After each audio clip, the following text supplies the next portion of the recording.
my presentation analyze the impact of demographics in the economic and social policy. I will focus, as was said, on the European perspective of the problem, even when I will make quite a lot of references on the Spanish case. Let me also add that I will present the analysis from an academic perspective. That's my main academic affiliation, more than from the views of the Bank of Spain, which I am honored to serve present as a member of the governing board. Well, immigrants and above all elderly are usually making for an important change in the balance of European new consumers. That's a matter of fact, not much to add on that. The importance of the phenomena can be seen, I hope, during this morning, and I don't want to go with much details. These are some references for Spain. The impact of the change, according to the National Institute of Statistics, just for the demographic transition on changing age distribution. Adding to this, we need to be more focused because the main important change comes from the age cohort of 80 years and up. And we are talking of something which is not a long-term problem, is, I would say, short and medium-term problem, because from 1998 to 2018, 20 years, we are going to see in Spain more than a 70% increase for this age cohort. I'm going also to give some data for Europe, but let me start the motivation with this. That is going to change a lot of things. It's going to impact on economic policy, it's going to impact on social benefits, etc. This is a first view on what is going on in Europe, in OECD countries. I have chosen these countries. Japan, Spain, and Italy are the most important countries with the well, I would say in 40 years we are going to see an increase for the population over 60s, moving from 22% up to, in Spain, 45.5%. That means more than duplicating the initial figures. That's also the case for Japan and from Italy. They are leading the expected change. In addition to this, we have in some European countries the impact of migrants which inflow in the age structure of the distribution. This is the case of Spain, but we could also look at, in fact, they have an addenda with data if you want to explore the situation in different countries. The red part is the immigrant population versus, the Spanish population, which is quite flat, versus the age distribution of the immigrant population, which is the red part. That means that there is an important inflow, changing what it was in the former slides, the evolution of the age structure, due to these young cohorts coming from South American countries, Eastern countries, etc. That's a way also to look at the same phenomena, putting together natives and immigrants, the age structure distribution. You could see the same phenomena as before, the highest concentration among 19, 49, 50 years old for immigrants, and a more typical age population for the rest of natives of Spain. When we try to see the dynamics of the process, things get much more complicated because we have to assume how may overlap the aging trend with the migration flows. And that has to do with the fecundity fecundity rates, and some assumptions about the entrance of immigrants. What I want to say so far is that, and the picture shows, is that the results are very sensitive on which is the rate of inflows. This is an example taken from FEDEA for the Andalusian case. That means that there is quite a lot of uncertainty when we overlap the two phenomena, the immigration flows and the age population flows. Well, I heard at lunchtime that you have been talking a lot about data, and I want to go straight on to the content of my message to be able to have time for discussion. What may happen? Well, the general effects from this demographic change, first probably is going to impact on economic policy. Why is that? Because there are some doubts about how productivity will evolve in the future. But so far, what we know that migration has to do with GDP growth. I am not advocating for causality. What I say is that they are correlated. However, per capita income and salary per employee, at least in Spain, is going down. In real terms, is, I would say, being more precise, that is almost constant. Why is that? Because the inflow of migrants, given the level of education they have, the job opportunities, and the nature of the technical change, makes for this imbalance between salaries for young immigrants, even for young Spanish people, and which is the net salary benefits for elderly population. And that creates an intergenerational problem that I will address it at the end of this presentation. The second effect has to do with changes related with the income asset composition. This has to do with the fact that the process of investment and disinvestment over the life cycle changes with age. Third phenomena has to do with changes due to migration and due to aged population between consumption and saving. I am exploring now all the areas where we may find an impact, and I will try to be more precise on quantifying these effects. Finally, we have three other effects having to do with the components of private consumption between durables and non-durable goods, housing, transportation, personal services. I think I do not discover anything new for you.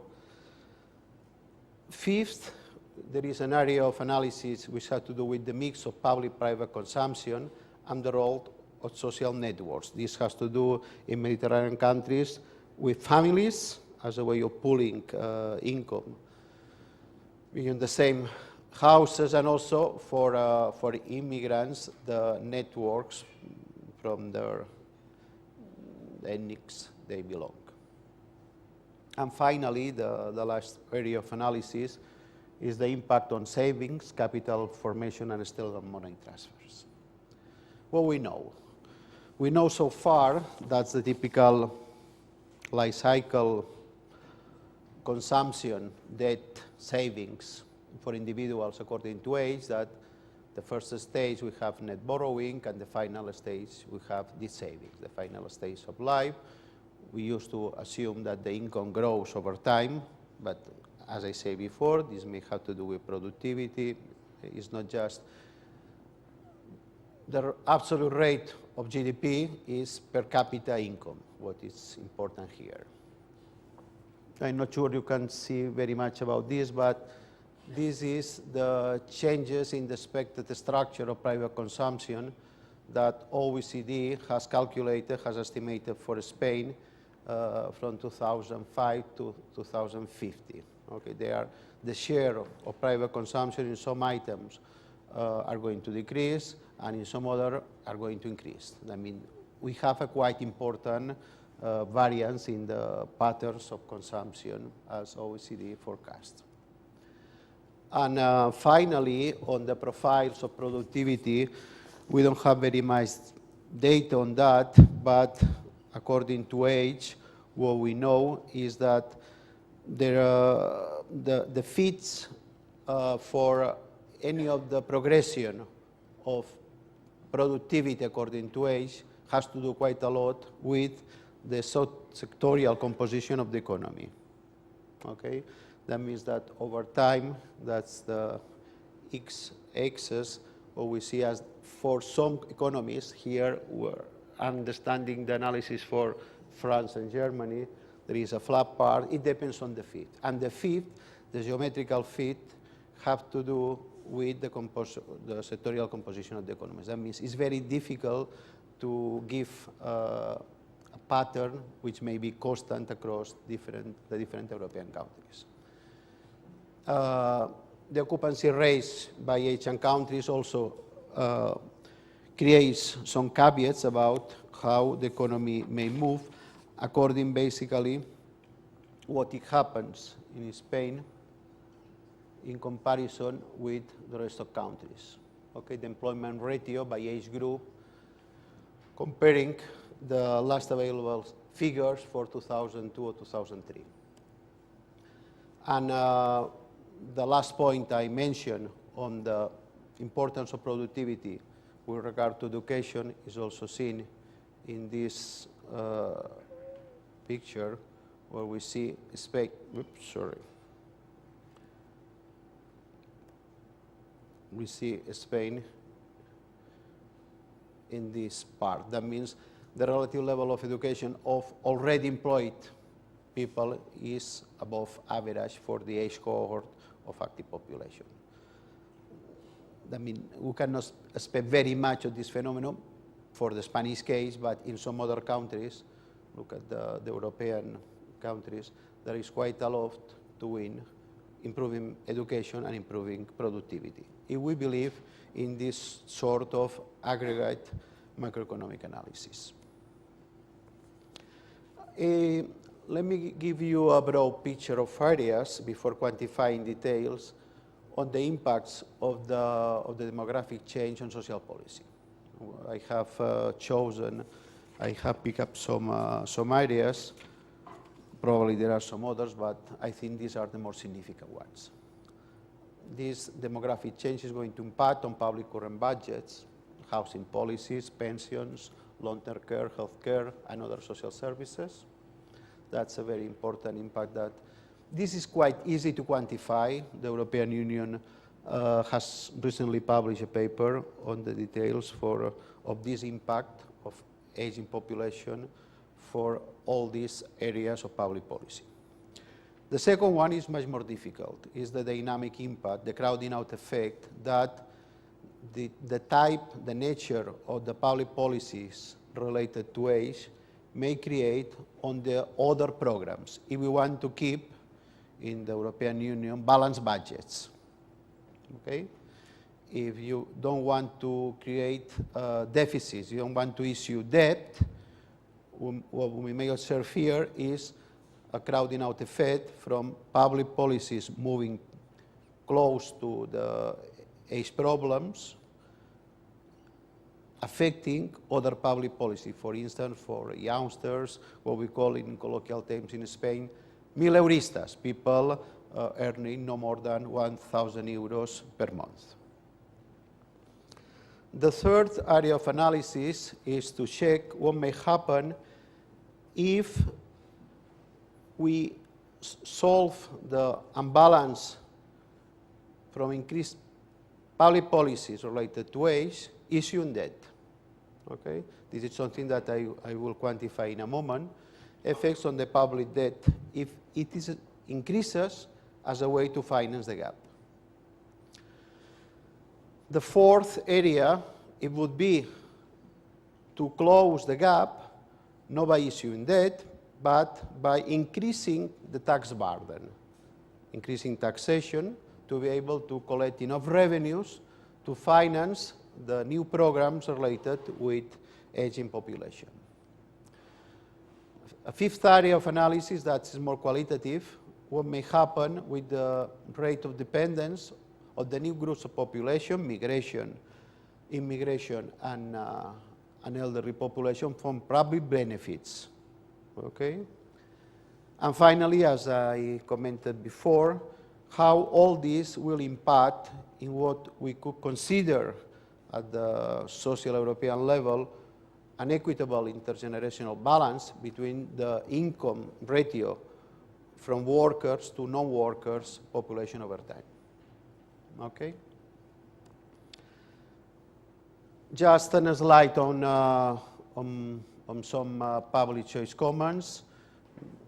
The average age of the median voter, which is the decisive person in the elections, in Spain has changed from to 45 years up to 57. That's the projection for 2050.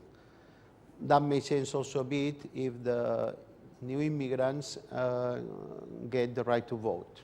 Okay, so far this is not the case, but it may happen, and that may change the balance. And second, retirees on average show an index of support to economic policy in favor of more public spending, 30% higher than the young population. Okay, I think it's important. I don't have more qualitative data than that, but to understand the political process involved in this push of public expenditure that we are probably forecasting for the near future. Before giving some data, let me just, to be clear on some questions that create uncertainty. What is going to happen with the birth rate, given the flow of migrants? What will be the pace for improvements in life expectancy, whether it's going to register the same that we had seen in the last century, or we're going to see that the rate of increase lowers a bit in terms of number of years, prevalence of morbidity, quality of life, and social environment. Also, we could consider that immigration is still in Spain a semi-endogenous variable. The last 5 years, the legal immigration in Spain was 600,000 people per year. This 2006 has been 750. We know that it's impossible to forecast, because if you take these figures and you project the figures in 10 years, more immigrants than the Spaniards, obviously. We could consider that still immigration is a semi-endogenous variable. What may happen with productivity, I gave some consideration to the respect. And on female participation, I think we may add some extra adjustment, but not very much. Effects from aging on macroeconomics. Well, what the literature say here is that some assets that we buy today will not be able to be sold just as well tomorrow. Fewer buyers in the case of housing. This may have to do with immigration, not sure, but with aged population is probably the case. They told me 5 minutes. I think the clock is moving to... No, sure. Impact on productivity. What may happen with what is called the Hershey all-in model, whether the world economy moves from exporting goods in a free trade global versus exporting people. This is also going to impact on the macroeconomic. And this has to do with which is the mechanism for a higher income convergence across different countries. On capital markets, we probably will observe a lower marginal propensity to save throughout the life cycle and a lower relative accumulation of capital for the today youngsters.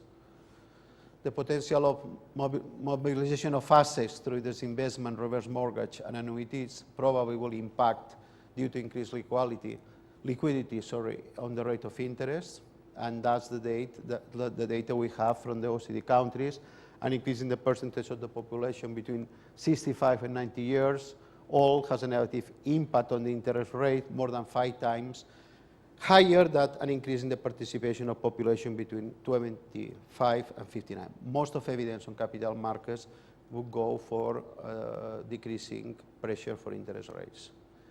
Other macroeconomic aspects influenced by this, I think I am going to jump this because it's quite well known that it's changing the lifestyles, financial services are transforming, needs for daily life also are changing, etc. Let me finish with the impact of aging on social policy. I have the data in the appendix for all the OECD countries. I mean, if some of you are interested, I understand that you will be able to share the presentation with all the participants. I have taken just some data from Spain. The shares of social expenditure for population above 60s as a percentage of GDP is forecast to move from 12% at present to 33%. That means it's more than 200% increase. Is the social spending part. Total public expenditure in Spain is about 40%. Social spending related to elderly population, 60 years and over, is at present 12%. That is going to more than double. The ratio of net social benefits of population over 60s on the after-tax income of population 15 to 59 is going to change from 72% to 42%. This is also a very interesting result which have to do with the area of analysis that I mentioned at the beginning. If we close the gap increasing taxes, the fiscal burden would move from a present 38% for the whole Spanish economy up to 57%, which is a very high fiscal pressure. We are not sure that the environment of competition for the business is going to be possible to increase. If we keep constant the tax of GDP, the increase of the share of social benefits to those above 60s, that means crowding out other public programs and total expenditure, would move from 32% to 72%. This is the intergenerational problem I mentioned before. If we try to close the gap, not through crowding out effect of other public programs, but to increasing debt, issuing debt, would move in 2029 the present share, which is 38%, up to 150%, which is something that probably is impossible to manage for the Spanish economy. The share of social benefits on total after-tax income for those above 60s is going to move to a 67%. This is the dependence ratio of social benefits that I mentioned before. And at the present context, the private pension funds are not going to be able to match this imbalance. In the best of the assumptions are going to represent just 3% of total GDP. The best matching will come again from the fact that most of our elderly habit with their sons. That's a way of pooling, which is, it's typical of the Mediterranean model. And at the global level, I am finishing now, the relationship between the per capita income after taxes of those above 60 and the age scores 15 to 59 will reach in 2040 the figure of 118%. That's a clear symptom of the problem we face. The need for an equitable equilibrium is something that I have already mentioned. I am going to jump just to open the discussion right now. Thank you very much for your attention.